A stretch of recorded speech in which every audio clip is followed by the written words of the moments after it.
The Thorn Birds was never content to be merely a love story. Underneath the red dust of Drogheda ran something older and heavier. Devotion that could not be spoken, faith that could not be abandoned, and a heartbreak so precisely calibrated it felt less like fiction than confession. That is the reason it still lingers, long after the credits have faded. Because the men and women who gave that grief its face were not frozen in time alongside it. Some went on to build extraordinary second lives. Some left the world quietly, long before anyone was ready. And some carried stories behind their eyes that were every bit as sorrowful as the ones they showed us on screen. This is the Thorn Birds, then and now. And some of what follows may find your heart breaking in directions you did not expect. Maggie Cleary is the living pulse of the Thorn Birds, the woman through whose eyes every sacrifice, every wound, and every hard-won act of endurance is witnessed and measured. Rachel Ward, born September 12, 1957, was just 25 when the miniseries debuted in 1983, and she gave Maggie a luminous, aching quality that felt both timelessly romantic and devastatingly real. What lifts Maggie above the ordinary is not her suffering, but the fire that outlasts it. She arrives as a girl overwhelmed by feelings far larger than her young life can contain. And she leaves as a woman shaped entirely by loss, yet never hollowed by it. Ward refused to reduce her to victimhood. She kept Maggie burning, forward-facing, defiant in the quietest possible way. Her connection with Chamberlain gave the miniseries its emotional foundation, a charged, restrained chemistry that still registers with full force decades on. After the Thorn Birds, Ward expanded her creative life into directing and screenwriting, building an entirely new identity well beyond the role that first made her known. In 2026, she is 68, carrying both chapters of her career with deliberate, private grace. Maggie endures because Rachel Ward made longing feel like courage rather than surrender, and that distinction is what keeps the performance permanently alive. Ralph de Bricassar is the wound at the center of the Thorn Birds, the priest whose ambition, unshakable faith, and forbidden love for Maggie transform a family epic into something that never stops aching. Richard Chamberlain, born March 31, 1934, was 49 when the miniseries first aired in 1983, and he brought Ralph a depth of internal conflict that made the character impossible to release from memory. Ralph is never a straightforward romantic figure. He is a man perpetually divided, his sacred vows on one side and the one love that makes those vows feel inadequate on the other. That fracture is where the series draws its haunting power, and Chamberlain carried it with elegance, restraint, and precisely calibrated longing that made every choice feel genuinely costly. Long before the Thorn Birds, he had already earned a permanent place in television history through Dr. Kildare and Shogun, cementing a reputation as the undisputed king of the miniseries. Richard Chamberlain passed away on March 29, 2025, at the age of 90, following complications from a stroke. Ralph endures because Richard Chamberlain made sacred love and impossible love inhabit the same man simultaneously. Few television performances have ever left behind that particular kind of ache. Mary Carson is the iron force that sets the Thorn Birds into irreversible motion, a woman whose jealousy, loneliness, and absolute command over wealth bend the destinies of everyone who enters her orbit. Barbara Stanwyck, born July 16, 1907, was 76 when the miniseries first aired in 1983, and she gave Mary the kind of towering, deeply inhabited authority that only a true Hollywood legend could summon. Mary is proud, calculating, emotionally starved, and fully conscious of how money can reshape lives to suit her will. What saves her from becoming a mere caricature of bitterness is that Stanwyck refused to flatten her. Beneath the control lies genuine pain, and that pain makes every act of manipulation feel more disturbing, not less, because we understand precisely where it comes from. Stanwyck had already spent decades redefining screen performance through Double Indemnity, Stella Dallas, and The Big Valley before arriving here, and so her presence carried the accumulated weight of cinema history. She died on January 20th, 1990, at 82. Mary Carson endures because Barbara Stanwyck made power feel like grief wearing a different face, and tragedy was always the instrument she wielded with the sharpest precision. Fiona Cleary moves through the Thorn Birds like someone who made peace long ago with carrying a sorrow she no longer expects anyone to name or lift. Gene Simmons, born January 31st, 1929, was 54 when the miniseries premiered in 1983, and she gave Fee a stillness so charged with suppressed feeling that silence became her most devastating instrument. Fee does not perform her grief. She has lived inside it too long for that. Her loveless marriage, buried regrets, and complicated bond with Meggie all carry the texture of history she no longer bothers explaining, because explanation would require a kind of hope she surrendered years ago.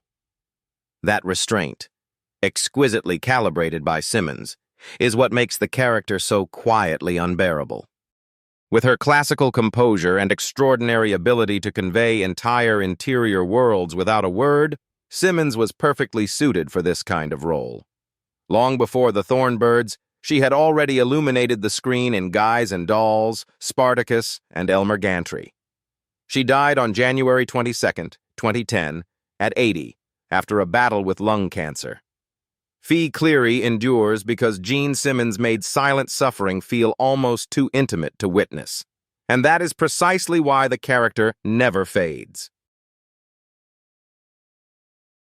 Archbishop Vittorio Contini Vercelli is the quiet, sovereign authority behind everything that moves in the Thorn Birds. The churchman who understands ambition, sacrifice, and the cold precision of choosing institution over feeling. Christopher Plummer, born December 13, 1929, was 53 when the miniseries premiered in 1983, and he gave the Archbishop a rare combination of wisdom, calculation, and carefully concealed tenderness. What makes the role endure is that he operates as something far more complex than a simple mentor.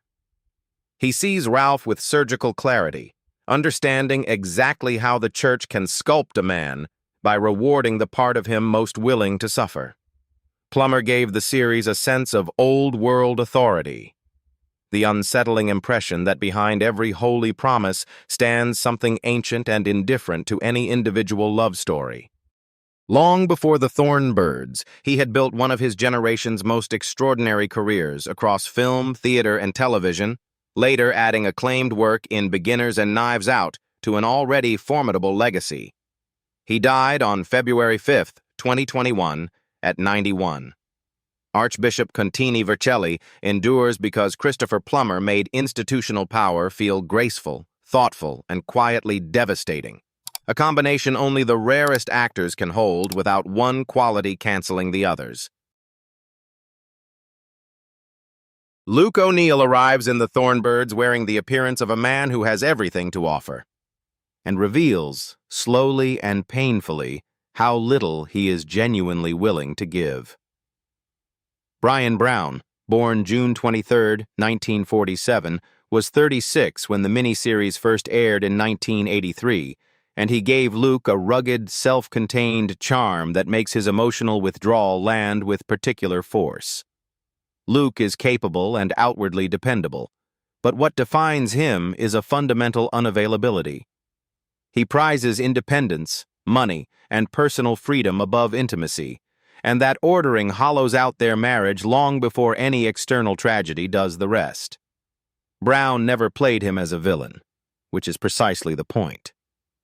Luke's damage comes not from cruelty but from indifference, and that particular quality is harder to assign blame to, and therefore harder to forget. After the Thorn Birds, Brown built one of Australian cinema's most enduring careers, with significant work in Breaker Morant, Cocktail, and numerous film and television projects across the following decades. In 2026, He is 79 and remains one of Australia's most respected screen presences. Luke O'Neill endures because Brian Brown made emotional absence feel entirely, disturbingly human, and that is often what stays with us longest. Dane O'Neill is one of the Thorn Birds' most tender and heartbreaking creations. A young man whose faith, gentleness, and spiritual clarity feel almost too luminous for the complicated world that shaped him. Philip Anglem, born February 11, 1952, was 31 when the miniseries premiered in 1983, and he gave Dane a grace that seems to arrive from somewhere quieter than ordinary human experience can account for.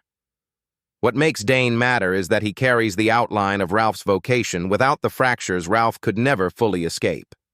He is drawn toward the priesthood with a sincerity his father never quite managed, and Anglem is careful never to let that sincerity tip into sanctimony. He keeps Dane warm, grounded, emotionally open to the world, which is exactly what makes the inevitable loss feel so shattering. Beyond the Thorn Birds, Anglem continued building his reputation in theater and television, expanding on the acclaim he had first earned through his celebrated performance in The Elephant Man. In 2026, he is 74. Dane O'Neill endures because Philip Anglem made goodness feel genuinely luminous without making it feel unreal. And the stories that break hardest are invariably the ones where the light was shining most honestly. Anne Muller is one of the few true safe harbors in the Thorn Birds, a woman whose warmth carries no hidden condition and seeks no return. Piper Laurie, born January 22, 1932, was 51 when the miniseries first aired in 1983, and she gave Anne the kind of plain-spoken, unhurried compassion that the story genuinely needed in order to breathe. In a world so thoroughly defined by impossible loves and long-swallowed devastation, Anne represents something rarer and more valuable than drama. A simple, generous human presence that holds other lives together without announcing itself. Laurie played the role without a trace of flourish. She let the character's decency speak quietly and directly, and that restraint was the whole of its power. By the time she appeared in The Thorn Birds, Laurie had already constructed a remarkable career through The Hustler and Carrie, moving with rare ease between vulnerability and interior steel. She died on October 14, 2023, at 91. Anne Muller endures because Piper Laurie made compassion feel weathered and hard-won rather than effortless. And that particular version of kindness is always the most moving kind to receive. Luddy Muller is the kind of man the Thorn Birds keeps quietly in the background and absolutely depends upon.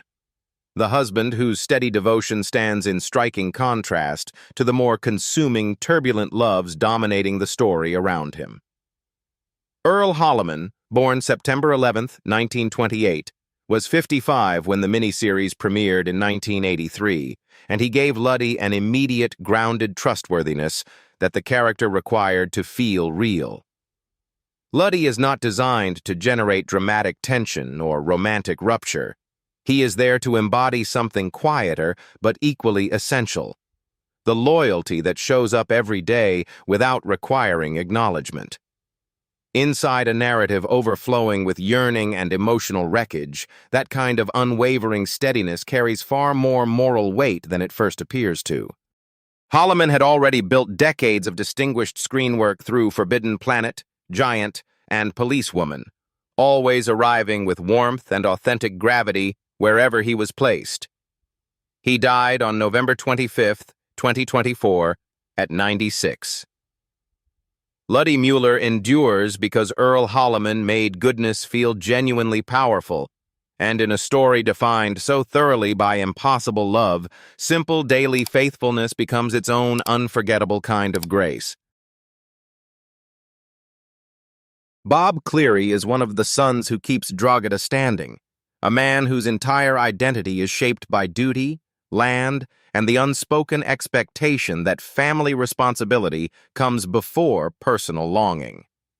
Brett Cullen, born August 26, 1956, was 27 when the miniseries premiered in 1983, and he gave Bob a grounded solidity that made the Cleary household feel genuinely inhabited rather than merely populated.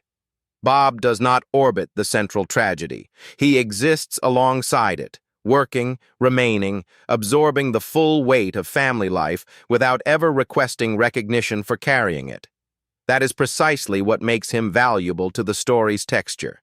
He is the quiet reminder that behind the great romantic ache, ordinary life continues, and someone must always be the one who tends to it without applause. Cullen played him without reaching for drama, and that honesty is where the role finds its worth. After the Thorn Birds, he built a long, impressive career across film and television, later appearing in The Dark Knight Rises, Joker, and Person of Interest. In 2026, he is 69 and remains one of those actors audiences recognize before they can recall the name. Bob Cleary endures because Brett Cullen made steadiness feel essential, and families are held together by exactly that quality, more often than not. Judy may not occupy the emotional foreground of the Thorn Birds, but her presence supplies something the story quietly requires: a moment of ordinary human warmth inside a world otherwise ruled by longing, silence, and accumulating loss. Stephanie Faracy, born January 1, 1952, was 31 when the miniseries first aired in 1983, and she gave Judy an easy, unaffected brightness that allowed the narrative to occasionally pause and breathe. In a story so thoroughly weighted by forbidden devotion and accumulated grief, Judy is a reminder that everyday life continues at the margins, that friendship survives, that laughter is still possible, that Maggie's world contains people who stand outside the central tragedy and can offer something simpler and more sustaining. That function is subtle, but it matters enormously to the whole. Faracy has always carried warmth on screen without tipping into sentiment, and she channeled it beautifully here. After the Thorn Birds, she built a long career across film and television, appearing in Heaven Can Wait Sideways and Hocus Pocus 2. In 2026, she is 74 and remains a familiar, respected presence in character work. Judy endures because Stephanie Faracy made small comfort visible on screen, and in a story this saturated with pain, comfort is never a small offering. Pete is one of the working men who anchor the Thorn Birds in physical reality. The ranch hand who reminds us that behind every sweeping romantic tragedy lies a world of labor, dust, and steady human persistence. Barry Corbin, born October 16, 1940, was 43 when the miniseries premiered in 1983, and he brought Pete exactly the weathered, unshowy authenticity the role demanded and deserved. Pete never alters the central drama. He inhabits the world surrounding it. The station's rhythms, its hard routines, the practical human life that keeps moving regardless of what grief has descended on the Clearys. Corbin possessed a rare gift for this kind of presence. Men who seem to have already endured enough to speak only when words carry genuine weight. After the Thorn Birds, he became one of American television's most beloved character actors through Northern Exposure, No Country for Old Men, One Tree Hill, and Yellowstone. In 2026, he is 85, still prized for the natural authority and warmth he lends to whatever frame he steps into. Pete endures because Barry Corbin made the working world around the story feel genuinely lived in. And without that foundation beneath it, an epic like this loses the very ground it stands on. Jack Cleary is one of the quieter sons in the Thorn Birds, the brother whose steady presence helps absorb the family's volatility and grief without ever drawing attention to the effort required. Stephen W. Burns, born November 15, 1954, was 28 when the miniseries premiered in 1983, and he gave Jack a natural, unforced sincerity that made him feel immediately and convincingly real within the Cleary world. Jack is not built to dominate the emotional landscape. He is there to show what loyalty looks like when it simply endures. working without complaint, staying when others leave, holding steady in a household where steady is the most difficult thing to be. Burns brought genuine screen warmth to the role, and that warmth elevated Jack well beyond the function of background sibling in a crowded family portrait. After the Thorn Birds, Burns continued working in film and television, leaving a memorable impression in Gremlins. But his life ended far too early and far too cruelly. He died on December 22, 1990, at 36, from complications related to AIDS. Jack Cleary endures because Stephen W. Burns gave quiet devotion a human face, and it is often the quieter hearts, present too briefly, that settle deepest and refuse to be let go. Frank Cleary is the first visible crack in the Cleary family's surface, the eldest son whose fury, wounded pride, and desperate need to escape reveal that this family was already fracturing long before Maggie's story reached its most devastating chapters. John Friedrich, born March 15, 1958, was 25 when the miniseries premiered in 1983, and he gave Frank a raw, volatile energy that charged every scene he entered with a low, unmistakable dread. Frank is impulsive, easily wounded, and constitutionally unable to accept a life he never chose, making him one of the story's earliest and most honest signals that love and loyalty inside this family have always been complicated and costly. Friedrich played him with an uncompromising edge, never softening the interior damage that drives every decision Frank makes. After the real promise he demonstrated in films like The Wanderers and Thank God It's Friday, Friedrich gradually withdrew from acting, leaving behind a career that still feels incomplete to those who recall the intensity he brought at such a young age. In 2026, he is 68. Frank Cleary endures because John Friedrich made rebellion feel genuinely bruised rather than glamorous or romantic, the honest kind of rebellion, and that unvarnished truth is precisely what made it hurt to watch. And so the gate closes again on Drogheda, and the silence settles back in. The longing is still there. The loss still has weight. And the Thorn Birds still holds its place among the most haunting things television has ever produced. But the people who carried that story forward into the world were living their own, fully separate stories all along. Stories that time shaped in ways no miniseries ever could have scripted. Some of those lives stretched long and full. Some ended before they should have, and some of the real sorrows they carried were every bit as profound as the ones we watched unfold on screen. If this journey back broke something open in you again, stay with Rewind 1960s, where the stories that refuse to leave us are always the ones we return to next. You said, ban đã sắp xếp thứ tự các nhân chính của bộ phim lên trước chưa?